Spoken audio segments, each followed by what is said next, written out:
നമുക്ക് അവിടേക്ക് എത്താം. എ കെ അഭിലാഷും ദീപക് മലയമ്മയും ഈ പ്രതികൂല കാലാവസ്ഥയിലും അവിടെ ഈ വാർത്താ റിപ്പോർട്ടിംഗ് തുടർന്നുകൊണ്ടേയിരിക്കുകയാണ്. ഇടയ്ക്ക് മഴ പെയ്തും തോർന്നും നിൽക്കുകയാണ്. അവിടെ നേവിയുടെ പരിശോധന പുഴയിൽ തുടരുന്നുണ്ട്.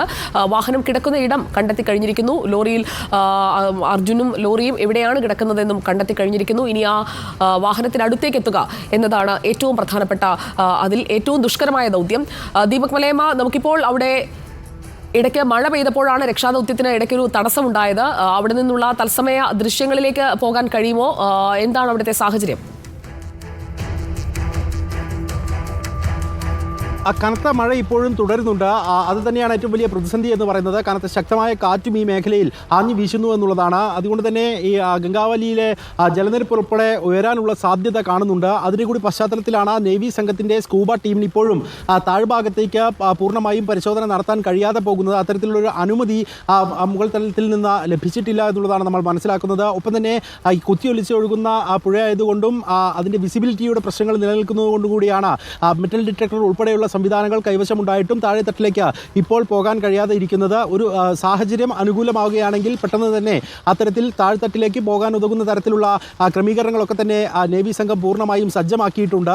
അത്തരത്തിൽ ഈ വാഹനത്തിൻ്റെ പാർട്ടുകൾ ഉണ്ട് എന്നുള്ള സ്ഥിരീകരണം വരുന്ന ഘട്ടത്തിൽ തന്നെ വേണ്ട ക്രമീകരണങ്ങളെല്ലാം നേരത്തെ തന്നെ സജ്ജീകരിച്ച് വെക്കുന്നത് നമ്മൾ കണ്ടിട്ടുള്ളതാണ്. പ്രത്യേകിച്ച് കൂടുതൽ എഞ്ചിനുകൾ ഒരേ സമയം പ്രവർത്തിപ്പിക്കുന്ന തരത്തിൽ അവിടെ മണ്ണ് മാറ്റുന്ന നടപടികൾ പുരോഗമിക്കുന്നുണ്ട്. ഹിറ്റാച്ചി ഉൾപ്പെടെ വെച്ചുകൊണ്ടാണ് അത്തരത്തിൽ മണ്ണ് നീക്കുന്ന പ്രവർത്തനങ്ങൾ നടത്തുന്നത്. ഒപ്പം തന്നെ ഒരു ചാല് കീറുന്നത് നമ്മൾ നേരത്തെ കണ്ടിരുന്നു. ഒരു പാത്ത് ക്രിയേറ്റ് ചെയ്ത് ആ പാത്ത് വഴി താഴെത്തട്ടിലേക്ക് കൂടുതൽ മേഖലയിലേക്ക് ആഴ്ന്നിറങ്ങാൻ കഴിയുന്ന തരത്തിലേക്ക് ആ ബൂം എക്സ്കവേറ്റേഴ്സിൻ്റെ ബക്കറ്റ് ഉൾപ്പെടെ എത്തിച്ചുകൊണ്ട് താഴെത്തട്ടിലുള്ള, അതായത് നദിയുടെ താഴ്വാരത്ത് ഉള്ള മണ്ണ് അവിടെ നിന്നും ഇളക്കി വിടുന്ന പ്രവൃത്തികൾ ഉൾപ്പെടെ പുരോഗമിക്കുകയും ചെയ്യുന്നുണ്ട്. അല്പമൊക്കെ മണ്ണ് ആ മേഖലയിൽ നിന്ന് മാറ്റുകയും ചെയ്യുന്നുണ്ട്. ഇനി ആവശ്യമെങ്കിൽ അവിടെ ഒരു പ്രത്യേക ബർത്ത് രൂപീകരിച്ച് ആ ബർത്തിലേക്ക് ഇറങ്ങി നിന്നുകൊണ്ട് കൂടുതൽ ആഴങ്ങളിലേക്ക് അതിൻ്റെ ബക്കറ്റ് ഉൾപ്പെടെ എത്തിക്കാൻ കഴിയുന്ന തരത്തിലേക്ക് ക്രമീകരണങ്ങൾ ഏർപ്പെടുത്തുമെന്നുള്ളതാണ് ഈ ദൗത്യ സംഘം ഇതിനോടകം തീരുമാനിച്ചിരിക്കുന്നത്. അതിനുവേണ്ടിയുള്ള ക്രമീകരണങ്ങളും ആ മേഖലയിൽ പൂർത്തിയാക്കിയിട്ടുണ്ട്. അങ്ങനെ ഒരു വാഹനത്തിനെ പൂർണ്ണമായും കണ്ടെത്താൻ സാധിക്കുകയാണെങ്കിൽ അത് അവിടെ നിന്നും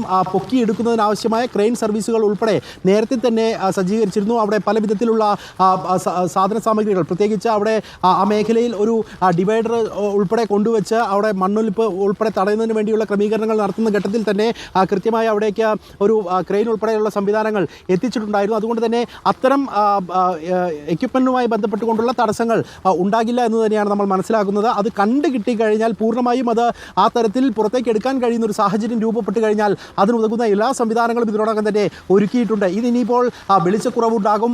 സ്വാഭാവികമായും പ്രകൃതി ഇങ്ങനെ ക്ഷോഭിച്ചു നിൽക്കുന്ന സാഹചര്യമുണ്ട്. അങ്ങനെയൊക്കെയാണെങ്കിൽ പോലും ഇന്ന് രാത്രിയിലും ആ പ്രവർത്തനം തുടരുമെന്നുള്ളത് തന്നെയാണ് നമ്മൾ കരുതുന്നത്. അങ്ങനെ തന്നെയാണ് ജില്ലാ ഭരണകൂടത്തിൻ്റെ ഭാഗത്തു നിന്ന് MLAയുടെ ഭാഗത്തു നിന്നൊക്കെ മറുപടികൾ വരികയും ചെയ്യുന്നത്. അങ്ങനെ തുടർന്ന് കഴിഞ്ഞാൽ ഇന്ന് തന്നെ ആ വാഹനം പുറത്തേക്ക് എത്തിക്കാൻ കഴിയുമെന്നുള്ളതാണ്. കഴിഞ്ഞ 9 ദിനരാത്രങ്ങൾ നമ്മളെല്ലാം ആഗ്രഹിച്ചുകൊണ്ടിരുന്നതും പ്രാർത്ഥിച്ചുകൊണ്ടിരുന്നതും ഒക്കെ ഈ ഒരു വാഹനം കണ്ടെത്തുന്നതിനും അർജുനെ കണ്ടെത്തുന്നതിനും വേണ്ടിയാണ്.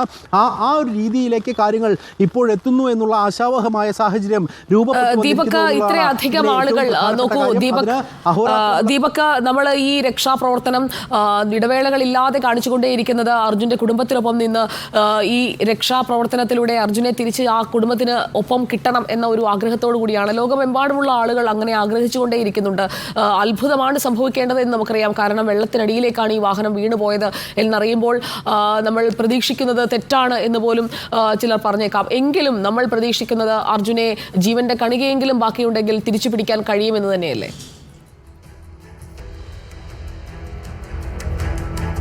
തീർച്ചയായിട്ടും ഒരു ഘട്ടത്തിൽ പോലും പ്രതീക്ഷ കൈവിടാതെയാണ് ഈ ഒരു രക്ഷാദൗത്യത്തിൻ്റെ ഭാഗമായി നമ്മൾ ഉൾപ്പെടെയുള്ള ലോക മലയാളികൾ ഒന്നടങ്കം നിന്നത്. ഇപ്പോൾ